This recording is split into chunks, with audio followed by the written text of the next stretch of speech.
जिसकी प्रत्यंचा की भीषण टंकार से यम दहलता था और स्वयं वासुदेव भी चिंतित हो उठे थे। जानेंगे आज हम उसी वीर योद्धा के बारे में जो अत्यंत प्रलयंकारी, भीषण, महाविकराल, अतुलनीय बल के स्वामी थे और कैसे वो आज खाटू श्याम के रूप में स्थापित होकर अपने भक्तों के कष्ट हर रहे हैं, अपने भक्तों के कष्टों का निवारण कर रहे हैं। और ये कहानी है बर्बरीक की।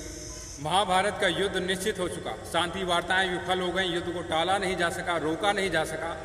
युद्ध के लिए दोनों सेनाएं पुरजोर तैयारी में हैं, रण क्षेत्र में उतरने को तैयार हो रही हैं और ऐसी दशा में हिडिंबा चिंतित होकर बैठी हुई है कि युद्ध अर्जुन जीते या दुर्योधन जीते, लेकिन खून तो अपनों का बहेगा, गर्दनें तो अपनों की कटेंगी। परिवार ही परिवार का दुश्मन हो बैठा है, परिवार ही परिवार से उलझ रहा है। और हिडिंबा को चिंतित देखकर घटोत्कच और नागकन्या मौरवी का वीर प्रतापी बेटा बर्बरीक ये संकल्प ले लेता है कि जो हार रहा होगा उसकी तरफ से बर्बरीक युद्ध लड़ेगा। परिवार का युद्ध है तो किसी के साथ कोई भेदभाव ना हो, इसकी जिम्मेदारी बर्बरीक लेते हैं। और जब यह बात कौरवों को पता चलती है तो वह जानबूझकर पहले दिन कम सेना उतारने की तैयारी में है। और इधर कृष्ण चिंतित हैं कि अगर बर्बरीक कौरवों की तरफ से युद्ध लड़ा तो पांडवों की हार निश्चित है, पांडवों का सर्वनाश होना तय है, क्योंकि बर्बरीक ने शिव की कठोर तपस्या करके 3 अजय बाणों को पाया था और वो 3 बाण ऐसे हैं कि वो संपूर्ण जगत का विनाश कर सकते हैं। यानी संपूर्ण जगत का विनाश और सृजन उन 3 बाणों में खेल रहा है। और धनुष भी बर्बरीक ने अग्निदेव से प्राप्त किया था। कृष्ण बर्बरीक के संदर्भ में जानते हैं यदि बर्बरीक कौरवों के पक्ष में खड़े हो गए तो पांडवों को जिताना मुश्किल हो जाएगा, पांडवों की जीत हार में तब्दील हो जाएगी, हार में बदल जाएगी। तो फिर कृष्ण यहाँ पर एक चाल चलते हैं बर्बरीक के लिए और ब्राह्मण का वेश धारण करते हैं और बर्बरीक युद्ध क्षेत्र की तरफ बढ़ रहे हैं। और उसी रास्ते पर आकर ब्राह्मण रूपी कृष्ण बर्बरीक से मिलते हैं और पूछते हैं बर्बरीक से कि 3 बाणों को लेकर हे वीर तुम कहाँ जा रहे हो? तो बर्बरीक कहते हैं ये 3 बाण साधारण बाण नहीं है, ये संपूर्ण जगत का विनाश कर सकते हैं और मैं रण क्षेत्र में जा रहा हूँ, कुरुक्षेत्र में जा रहा हूँ, जो सेना वहाँ हारेगी मैं उसकी तरफ से युद्ध लड़ूंगा। तो कृष्ण कहते हैं कि वास्तव में इन 3 बाणों में इतनी शक्ति है कि तुम इतनी विशाल सेनाओं को पराजित कर सको? क्या इसका कोई परीक्षण हो सकता है? तब बर्बरीक जो है प्रत्यंचा पर एक बाण लेते हैं और उसे छोड़ देते हैं। सामने पीपल का एक वृक्ष है, पीपल के प्रत्येक पत्ते को वह बाण छेद देता है और अंत में कृष्ण के पैर के पास वह बाण घूमने लगता है। बर्बरीक कहते हैं कि महोदय अपना पैर हटा लीजिए, क्योंकि एक पत्ता आपके पैरों के नीचे है, कहीं ऐसा ना हो कि आपके पैर को भेद कर मेरा तीर निकल जाए।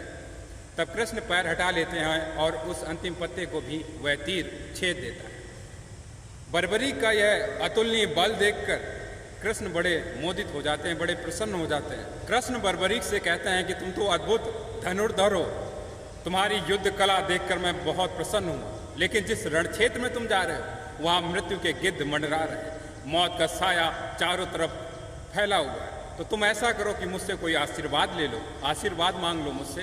तो बर्बरीक कहते हैं कि ऐसा करो ब्राह्मण देवता, तुम्हें आशीर्वाद चाहिए तो मुझसे ले लो, मैं किसी से आशीर्वाद नहीं लेता, क्योंकि मेरे पास जो भी है पर्याप्त। और जब बर्बरीक कृष्ण को कहते हैं कि तुम ही मुझसे आशीर्वाद ले लो, कृष्ण बड़े प्रसन्न होते हैं। इसी मौके की तलाश में कृष्ण खड़े थे और कृष्ण बर्बरीक को कहते हैं कि ठीक है, मुझे आशीर्वाद चाहिए तुमसे और आशीर्वाद में तुम्हारी गर्दन चाहिए। बर्बरीक चूंकि वचनबद्ध प्रसन्नता से अपनी गर्दन कृष्ण को दे देते हैं, साथ में इतनी इच्छा जरूर जताते हैं कि मैं गर्दन तो तुम्हें दे रहा हूँ, लेकिन जब मेरी गर्दन आप काटें तो उस समय जो युद्ध रण क्षेत्र में कुरुक्षेत्र में होने वाला है उस संपूर्ण युद्ध को मैं देखूं, ऐसी मेरी इच्छा है।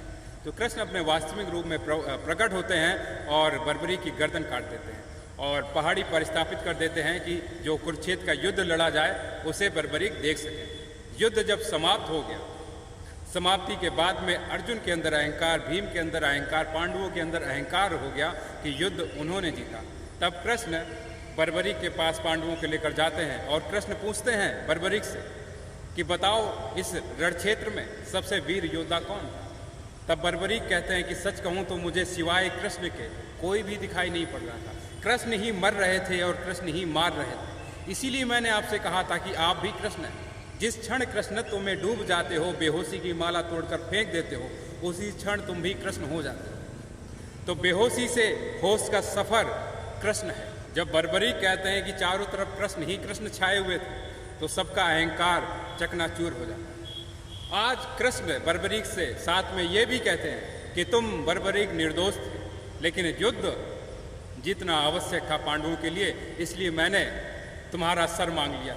लेकिन आज मैं तुम्हें एक आशीर्वाद भी देता हूं कि कलयुग जब आएगा, कलयुग में तुम मेरे नाम से प्रसिद्ध होगे और अपने भक्तों के सहारा बनोगे। जो भक्त कष्ट में पड़ेंगे, जो भक्त हारेंगे, उनके सहारा बनोगे। और उसी समय से ये लोकोक्ति चली आ रही है कि जो हारा उसका सहारा श्याम बाबा हमारा, जो हारे का सहारा खाटू श्याम बाबा हमारा।